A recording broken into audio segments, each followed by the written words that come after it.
We're hanging out today with Nichelle Phillips with Century 21, rockstar real estate agent. Yay. What's up, Nichelle? Thanks for joining us. Thanks. What's up, guys? We're super excited to have you here. I'm super excited to be here. So I got to say, we met each other on a transaction. You were representing the seller. I was representing the buyer. And one of the first things that I do when I get a purchase contract is I look and I see who that agent is on the other side. So I Google you. I look up the production. Right. You look up her MySpace or yeah, you still got a MySpace. No, I'm just Still a kidding. thing. Is that still a thing? God, wouldn't it be great if it was? Oh, Sorry, I know this is, but like, yes. remember how you could like you would like put your song, Yes. like that Yes. you were Yeah. like And then you had like your top into? 5 Yes. friends. Yep. Yeah. I still Yep. remember my song. Yep. I'm not going to bring it up. That's so funny. But I looked you up though, and I was like, damn, you produce a lot. You're a really high producer. And then I looked at your reviews. That's the next thing I look at, just because I want to see what people say about you, Right. you know, what your clients say. And I could just tell that you build really, really good relationships with your clients. And so the transaction went really well, and we met with you after the fact and wanted to learn more about you. Yeah, that's why I'm here. So I'm fascinated. I mean, the reviews for us is like a really big thing. And I'm fascinated in how you got into this industry, because I think a lot of what you did before you got into the industry impacts how amazing you're doing now. So I would love to hear about kind of like what you did before and like how you got into real estate. Absolutely. Because you haven't been in very long. No. Yeah. So March of next year will be only 3 years, guys. That's like, you're This brand is, new like, still. totally So you insane. got in, so wait, I got in 2021. 21. That was a crazy market too. Yeah. Yeah. Super crazy. So tell us, like, what were you doing before real estate? So I was in hospitality management. Okay. Worked for Cheesecake Factory, worked for like Fortune 500 companies. I would work in their restaurants, open their restaurants, train over 500 staff members and manage them. And I had managers under me too that I had to keep track of, manage, develop, and mentor as well. So I think going into this is just the same thing. Essentially, you just have to be adaptable. And I think that's why I am so successful, is because I can adapt to everything, because that's what I had to do before. Yeah. What sort of characteristics besides adaptability did you have to have in like the restaurant industry? Because I think like, I mean, we both worked in restaurants. Right. And I feel like Not in the management sense, though. no, not in the management sense, but I think a lot of still being part of the restaurant industry, Right. there's like things that you can really take from that Oh, and walk absolutely. into real estate. So like what were some of those things that you found to be like really Like helpful? things can go sideways really quick in a restaurant on Right. a management What? side. On a management side. For example, like 5 people call out. Like, Yeah. how are you solving that right there, right now? Like, it's being proactive again in the way beginning, so you can be reactive. You can't be reactive and then proactive. Yeah. So you have to be really proactive. So when you have to make a quick decision in that second, it's not going to be a domino effect. You already did everything else to protect whatever you had to protect. The other thing, and we were talking about this before we started recording, Yeah. is one thing I've noticed about you, and we've only like seen each other a couple Yeah. times, but it's really easy for me to kind of tell with people, is like you have a really unique ability to deal with a high level of stress in a place where like it doesn't get to you, and like some people will completely freak out and shut down and become like the worst version of themselves. Oh, of course. And so not you, babe. You're not. Actually, you are Yeah, I don't- you might be the calmest person I know. I just internalize it all and Yeah, then just when freak I- out on the basketball yeah, like I court don't when yeah, Right. the play basketball rec is a Right. whole other yeah. Right. But I think with restaurants specifically and real estate transactions, you are getting things flying at you a million miles Right. a minute, and you have to find the space where you are emotionally like calm. Yeah. So it's all about mindset too. Like they say the best version of you is always in the worst times. They always say that. So if someone gets the best version of you when you're at your worst, that means you're an amazing person at your best. And that's what you have to be. You know what I mean? And that's what I had to be in the restaurant. Like 12 to 16 hours a day, things getting thrown at you. You're managing a multi-billion-dollar restaurant. Like, money matters at the end of the day, especially to corporations. You know what I mean? And that's what I kind of take as this. It's kind of different, but it's not, because it's people's money that we're dealing with, and there's emotions attached to that and feelings attached to that, you know? So it's kind of like the same thing, just you're dealing with just one-on-one and not hundreds of people. Totally unrelated, but we have to address it before we move on. What is your favorite thing to eat at Cheesecake Factory? Oh, God. There's so many. I know, things that's on the why menu. I want to know. Like, I want to know because I get so stressed out when I Right, I'm when you have looking to at all figure the out things. what you're gonna eat. So next time I go, I'm gonna eat the thing that you think. I usually do the miso salmon. Okay. Super simple, super good. Okay. I know it's how it's made. Lesser of the calories on their menu, to be honest, but it's a really good dish. Okay. I tend to stay away from the cheesecakes. Yes. Not gonna lie. I'm not a cheesecake person. You are. No, I but like them. Yeah. I haven't been there in a long time. No, we haven't. No. Well, now we're going back for miso salmon. Yeah. And I'll just get the cheesecake. That's so funny. I'll get the miso salmon and you get the cheesecake. How did you decide from being in the restaurant industry? What made you say, you know what, like I want to do a change and move into real estate? So my brokers right now, they literally were asking me for like 8 years. Like, you got to join. You got to switch careers. You got to join. And I was at the point where I was like, no, I'm making like really good money. Like, I'm happy where I'm at. Like, I'm going to succeed at this. And I'm going to take this career and go somewhere with it. You know, that's what we all think sometimes, you know? Yeah. When you don't know what you don't know, then, like they say, you really just don't know what's out there. I think the biggest turning fact was when my stepdad died. It just kind of made me reevaluate life. And, of course, death always does. But it kind of just hit home a little bit more because I was on a time crunch because corporations give you bereavements, but those bereavements have time limits.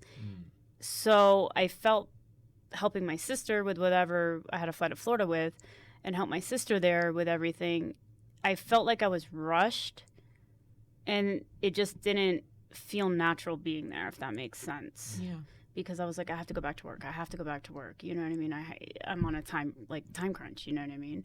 And I really didn't like that feeling of someone determining my value, I guess, is what it came down to, instead of me determining my own value.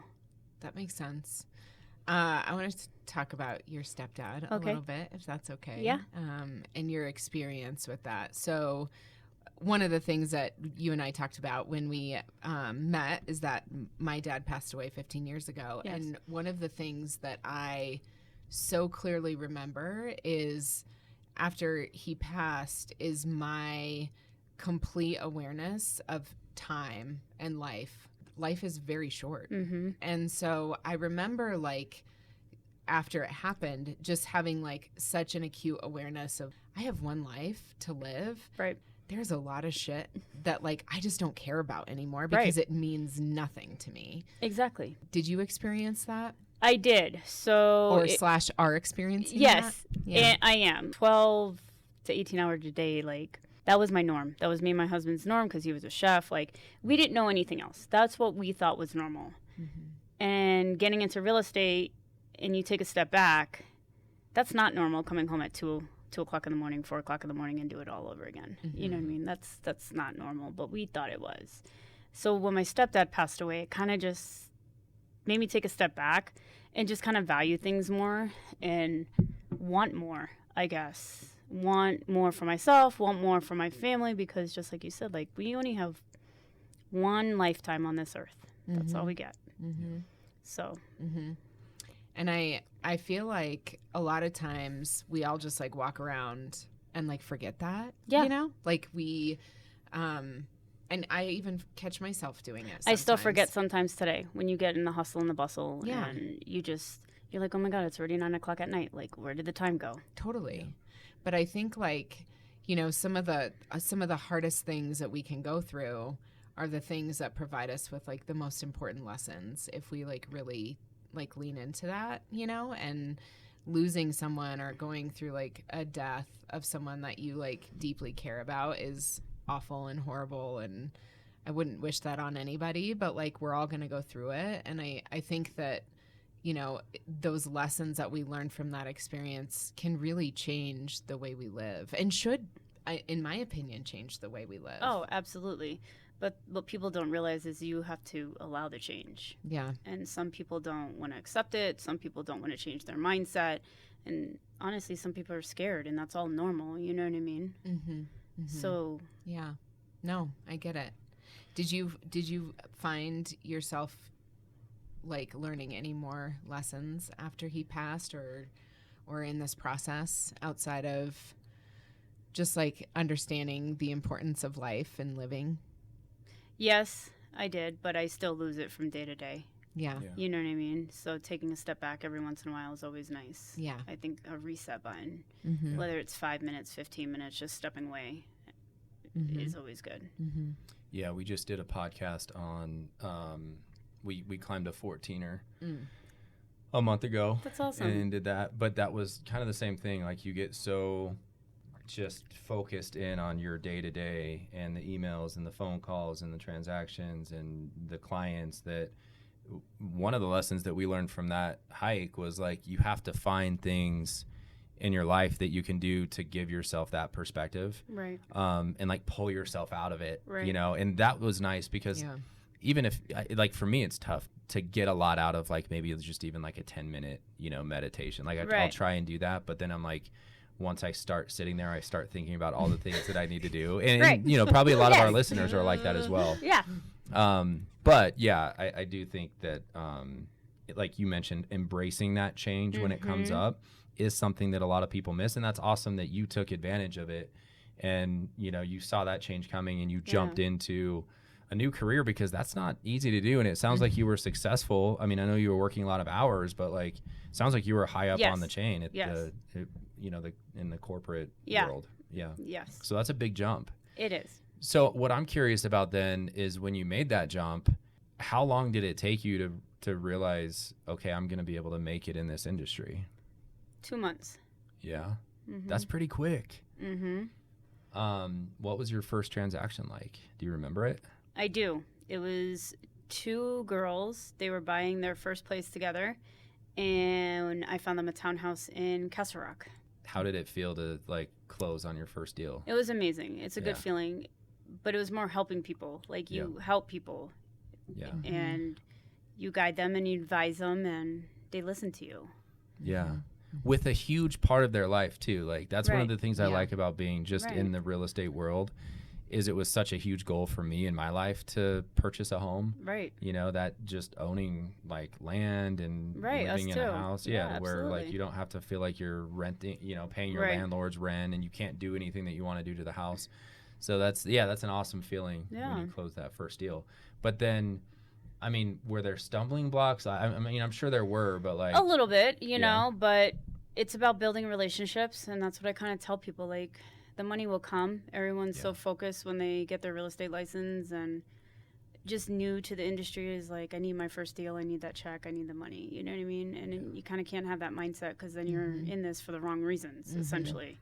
So it's about wanting to build relationships with people and develop those relationships, and everything else will come. Everything else will follow. Yeah.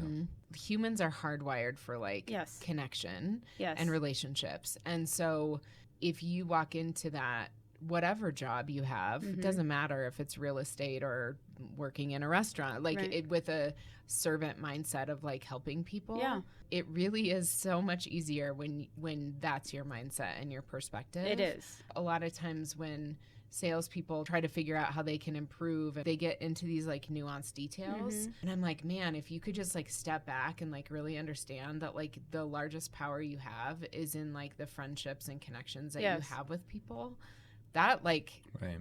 that And the takes value that you bring. totally Right. absolutely Right. absolutely. I mean, that's a way of prospecting, really. Absolutely It's just it like is. offering value. Yes. Mhm. What value And do then you they're gonna have? then they're going to tell their friends. Of course. Yeah. Yeah. What's the most challenging aspect of real estate, in your opinion? Like, what's the hardest part about your job? Not having the ups and downs, which you Mhm. guys know what I'm talking about. Depending on the season, real estate shifts. Yeah. Mhm. And it's not having those ups and down moments, meaning one month you're really busy, the next month you're not, and so forth. It's about the consistency. Yeah. I think that is the hardest thing, I think, in lending and real estate in general, is just the fluctuation of the months and the seasons. Well, in like the cycle of you work really hard to get business, and then you get all the business in, and then you have to work on all the business, and then they close, and then you have to get more business. And the hard part, the ones that are consistent, and I actually use a restaurant analogy for this, like it's like having a full section, right, with all the issues. You know, this table needs something comped, like you know, you've got your 15 table this guy section. needs 5 sides of ranch. Right, Yes. exactly. Yes. But then it's like you going outside on the street and waving people in too. Yes. Like that's the prospecting part. Like, Yes. because you don't want to get busy because Yes. you're like, hey, don't seat me. Right. Like, I'm good. I don't got want a to full do this section. right now. Yeah. But then the second everyone leaves, you're Right. like, wait, I need, like, seat me now. So Like, that's need one more thing I tables. did change this year, was even though during my busy months, I still made time to prospect. Yeah. So let's That's huge. let's get into that a little bit. How have you found ways to like systematize that in your time? Like, Yes. how do you? What Every are some day. ways? What are some Every ways day. that you do So that? like Sunday, I write down my week. And then my week is planned, and if anything comes You're up, speaking my love language, by the I know, way. We Jen, do it's that.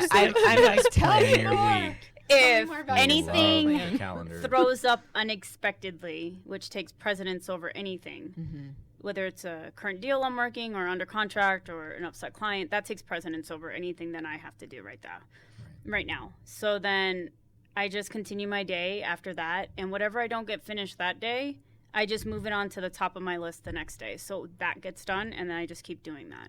Gotcha. So I write everything down that I need to do, whether it's an amend, contract, call a client, everything I need to do is written down so I can see it. That's great. What? And then do you Yes. like, okay. Yes, Doesn't I that do. feel so good? Yes, Like, I where do. it's just I like check a- it or I cross it off. But do you handwrite it? I handwrite You handwrite it, everything. okay. So I'm really big on technology, but I'm still back to the basics. Like I write everything down. Like I have a notebook of active clients, working clients, under contract clients, like listings. I write everything down because then you see it and you remember it. It imprints in your brain. So subconsciously, you're always thinking about that. That's so funny. That's so a good tip. We use like our calendars like very. Right. I mean, it's like it's sort of aggressive on some levels. Like we do like even in our personal lives, we'll have like repeating things that we do. Or But like, you get to the point to where you have to though. you have Like you're so busy, you're gonna Yeah. you're gonna just forget to do stuff But- if you don't have it calendared in. But I also like every day I have like a list of things necessarily that might be details that like I just Right. need to take care of that are not in my calendar. Of course. And he always gives me shit because I have this like it's my to-do list, you know, and it's my one of my most prized possessions. Yeah. And one time this was like 3 years ago, we went to a cabin and we were like unloading our stuff or whatever, and I don't know what happened, but the to-do list, You deleted it? I like remember that. deleted it. It was like in my pocket or Right, something, right. and it was like I was devastated. Yeah, Do you you were remember pretty that? torn up. That was Yeah. like So that's why I write everything down. Yeah. see. Just don't lose the notebook though. I don't. That thing Yeah. comes with It's me like like Carry it chains everywhere. It's like Essentially, it's attached Yeah. to my laptop. Yeah. so amazing. No, that's a Totally good. get it. And you know, we It's a interview a great lot tip. of agents on here, and that's a new one. Yeah, that is. But a I really understand good it though, tip. because like you said, when you like journaling, Right. it like imprints a little bit differently in Right, your but brain back in when the you day, write it like down. they didn't have laptops. So what did Yeah. they do? They went back to the basics. They wrote everything down. Yeah. Like when agents are failing, or you have a failing company or corporation or anything, they tell you what got you to this point. Go back to those basics. So true. Yeah. So I go back to the basics. But I think that's that whole thing that like we kind of talked about earlier, where like a lot of times we all make it much more complicated than it has to be. It's all about mindset. Keep it simple and effective. You know what I mean? Not make your life harder or your business harder or your job harder. Just how can you make it easier and effective? Because our jobs are already hard. Yeah. Did you find yourself when you started feeling like you were getting pulled in these directions of, oh, I have to prospect in this way, or oh, I have to do it in this way? Like, did you struggle with that kind of like push and pull for a while? Prospect in what way? Or just different ideas. So like, agents prospect in many Yes. different ways. Yes. So my prospecting is a little bit different. I like to do it organically. Mm-hmm. So like people I've already helped, people that I know, lenders that I've used. You know what I mean? I don't expect lenders to give me anything. That's not what I'm saying. You know what I mean? Just reaching out. You know what I mean? Just keeping that relationship open and that dialogue open.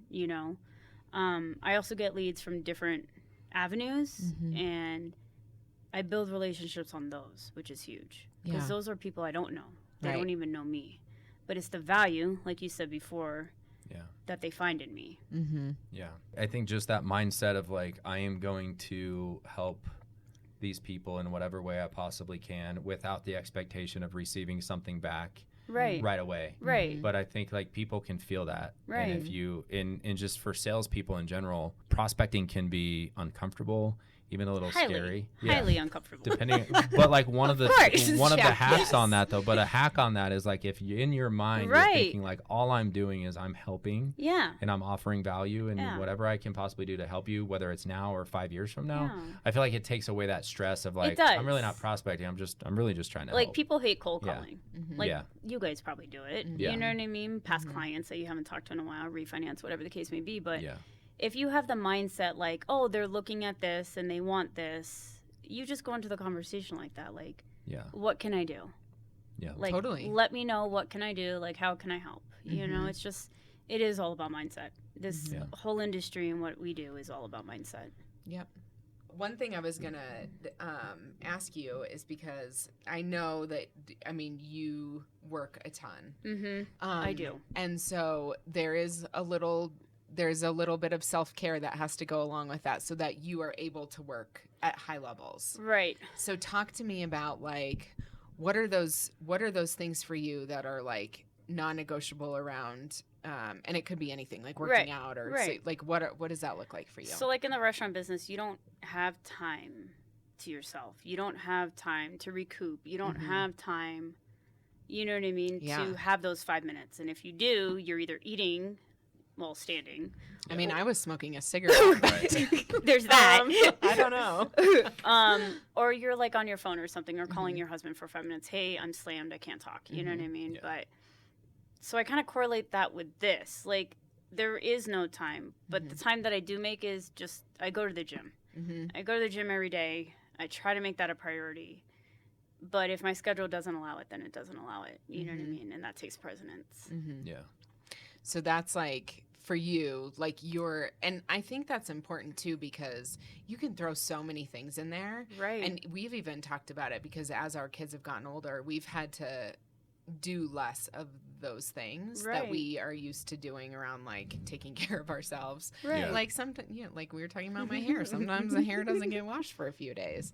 But for us, then it's like we have to work out. Yeah, that's me. It's I have to work out. Like, that's just one thing. For like my mental being. Yeah. And for whoever I'm working with at that point in time. Yeah, because you realize it, like you notice it. Yes. I will. Like if I know I don't work out that day, or if it's been like 2 days, I'll just be in a different mindset. Yes. Like your lens changes to where it's I'm like a little, everything's coming at you negative. Yeah, I'm a little spicy. Yeah. I'm a little spicy. And my patience level is a little bit lower. Yeah.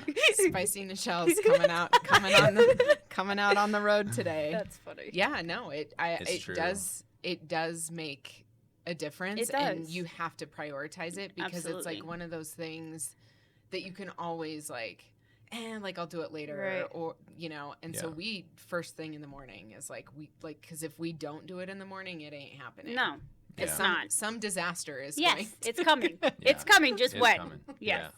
Yeah. Yes. That's kind of where I was going with it too, because when you were talking about having that mindset, like you do have to consciously be putting yourself in the right mindset. So exercise is one of the things. What about like learning? Like, do you go to conferences? Do you listen to podcasts? Do you like read? I read a lot of self-development books. You know what I mean? Yeah. Like this whole industry that we're in is really about mindset. It's really how you wake up every day and how you're going to go into today and how you're going to go into tomorrow and the next day and the following. It's every day's a new day. Whatever happened yesterday, if it carries on to this day, tomorrow will get better. You know, but if you carry that on you, your clients see that and your clients feel that. So it's all about self-development. And in the industry, restaurant business, is what I call it. They always called it sharpening your pencil. So when you're not doing something, how are you sharpening your pencil? Meaning, how are you becoming better in the industry? How are you making yourself better as a person? And what are you doing to become better? Yeah. Because really, if you are focusing on bettering yourself as a person, Right. you're better at your job. Yes. You're a better wife. You're Yes. a better daughter. Like, there's all these things that it's not just like, if you're just focused on like being better at your job, like the high likelihood is that you're probably going to suck at like the rest of the stuff. But like Right. when you focus on yourself and how you're looking at all of these things and what mindset you're walking in, or what skills can you use to improve Yes. on having conversations regardless of where you're at in your Exactly. life, like that helps you in every aspect. It does. I agree. Yeah. And what I hear from what you said, it's resilience. Like, you have to be Yes. resilient You do. in this industry You do. because you take a lot of L's. Yeah, it's just powering through it. Like, how do you power through it? See, that's the thing, though. I think that's the difference between someone who's successful in the industry and someone who's not. It's how they react to a traumatic situation. in Right, their like the job. restaurant burning down. Right. Or clients becoming upset and calling at you and yelling at you. How are you handling that? Are you being reactive toward them, or are you actually just staying calm and listening to them because that's what they probably just want? Yeah. They just want you to listen to their rant or cursing or yelling at you. They don't mean it directly towards you. It's just you're in the crossfire. Yeah. Essentially. Yeah. You're And the you gotta face of take their ownership. Yes. Yeah. Yeah. I remember doing that all the time. Like, even when the kitchen would, they'd mess up. Of course. You never want to blame the kitchen. You No. always blame you. And the second that you do that, Yeah. they let their guard completely Exactly. down. Absolutely. What's that, like Jocko Willink, extreme Ownership. Mhm. Yeah. It is extreme ownership. Yeah. You take ownership for what's not even your fault. You Right. have to. That's Right. the Yeah. only choice. I mean, that's But the not only everybody choice. does No, that, though. They And don't. not everybody is self-aware to do that or know how to do that. And Right. is willing to like put their ego aside. Yes. To like say, and I think for me, just in like, leadership training that I like do with people, is you have to put aside like whatever Right. thing potentially happened that was not your fault, Right. and let that go to be able to own it. And that's really where you build trust and credibility with people. Absolutely. And that relationship. But it's hard. Yeah, I It's agree. not easy. I think it's all about humility too. I think Totally. we forget to be humble at points Yeah. and times in our life, but Mhm. we weren't always where we are today, if Yeah. that makes sense. Like, we all started somewhere, whether it was from Yes. nothing or something. Yeah. So it's just about that humbleness and just being humble. Like, just Yeah. humble yourself. Do you Hungry, have- humble, smart. Oh, that is a good book. Yes. Hungry, humble, smart. So last question is, if you have, and you can choose. Okay. Okay, I'm giving you a choice question. Okay. Or you can answer both if you want. I'm Okay. just giving you all the choices. Okay. Is what is one book, and kind of thinking about personal development, Okay. that's really like it like inspired you, or like that you just really love. So that's one. Okay. Or two is, what is one piece of advice that you could give your younger self? My younger self. I'll do that one. Okay. Money comes and goes. It's not everything. But if you don't pay attention to it, it will go a lot faster than you paying attention to it and knowing where it goes. I heard from somebody that it's like a mistress. You're supposed to pay attention to it. You're supposed to love it, see what happens. And if you don't pay attention to it, it disappears. Interesting. I love that. I know. So I kind of took that and I ran with it. And ever since I've been, like, money isn't everything, like I'm saying. It's not Yeah. what I'm saying. What I'm saying is pay attention to the little things Mm-hmm. and building relationships. Mm-hmm. Building relationships is the most important thing Mm-hmm. in success, in life, money, business, whatever it is. Mm-hmm. And everything else will follow. Yeah. Well, I think I love that.